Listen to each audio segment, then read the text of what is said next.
రాష్ట్ర ముఖ్యమంత్రి చంద్రబాబు నాయుడు కర్నూలు జిల్లా పర్యటన నిరాశాజనకంగా ఉందని సిపిఐ రాష్ట్ర కార్యదర్శి వర్గ సభ్యులు పి రామచంద్రయ్య విమర్శించారు. బుధవారం చదువుల రామయ్య భవనంలో ఏర్పాటు చేసిన విలేకరుల సమావేశంలో ఆయన మాట్లాడుతూ రాష్ట్ర ముఖ్యమంత్రి చంద్రబాబు నాయుడు కర్నూలు జిల్లా పత్తికొండ మండలం పుచ్చకాయల మాడ పర్యటన అన్ని వర్గాల ప్రజలకు నిరాశ కలిగించిందన్నారు. ముఖ్యమంత్రి పర్యటన సందర్భంగా 800 మంది పోలీసు బలగాలు, హెలికాప్టర్, ఉన్నతాధికారులు ఏర్పాట్ల పరిశీలన గ్రామంలో ఆడంబరం తప్ప ప్రజా సమస్యల పరిష్కారం, నియోజకవర్గ అభివృద్ధి, సాగు, తాగునీరు పరిశ్రమల ఏర్పాటుపై ఏమాత్రం స్పష్టత లేదన్నారు. స్థానిక ఎమ్మెల్యేలతో పాటు తెలుగుదేశం పార్టీ నాయకులు నియోజకవర్గ సమస్యలను ముఖ్యమంత్రి దృష్టికి తీసుకుపోవడంలో విఫలమయ్యారని, కేవలం వారి స్వార్థ ప్రయోజనాల కోసం నామినేటెడ్ పదవులు సాధించుకునేందుకు ఆరాటపడ్డారని విమర్శించారు.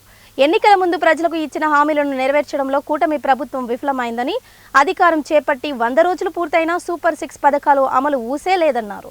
40 సంవత్సరాల రాజకీయ అనుభవమని చెబుతున్న చంద్రబాబు ప్రజలకు ఇచ్చిన వాగ్దానాలను అమలు చేయకపోగా ప్రజా సమస్యలను గాలికి వదిలేశారన్నారు. ప్రతి నెల 1వ తారీఖున వాలంటీర్ మాదిరి పెన్షన్ పంపిణీ చేసే ప్రక్రియను ఎంపిక చేసుకున్నారని విమర్శించారు.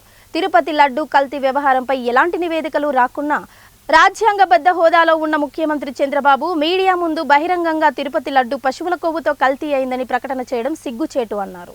తిరుపతి లడ్డు వ్యవహారంపై మతానికి సంబంధించిన మనోభావాలను దెబ్బతీయడం సరైంది కాదని ముఖ్యమంత్రి చంద్రబాబు ప్రజలకు క్షమాపణ చెప్పాలని ఆయన డిమాండ్ చేశారు.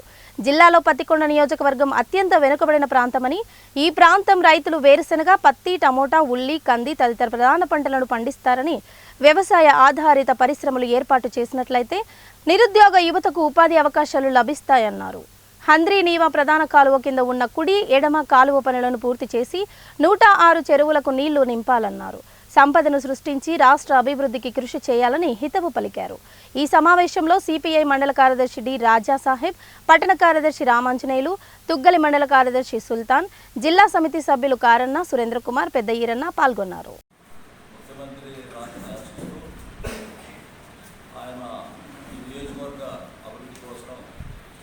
అనేక రకాలుగా నిర్ణయాలు తీసుకుంటారని కూడా భావించడం జరిగింది.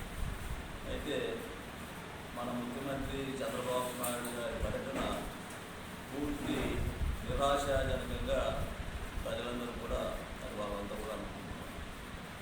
ఎందుకంటే కేవలం ఒక గ్రామంలో మరి ప్రతి నెల ఈ తెలుగుదేశం పార్టీ ఎన్డీఏ కూటమి అధికారంలోకి వచ్చిన తర్వాత చంద్రబాబు నాయుడు గారు ప్రతి నెల 1వ తేదీనే పెన్షన్ ఇస్తున్నామని చెప్పి ఆ పెన్షన్లు ఇచ్చేదానికి ప్రతి నెల ఒక గ్రామాన్ని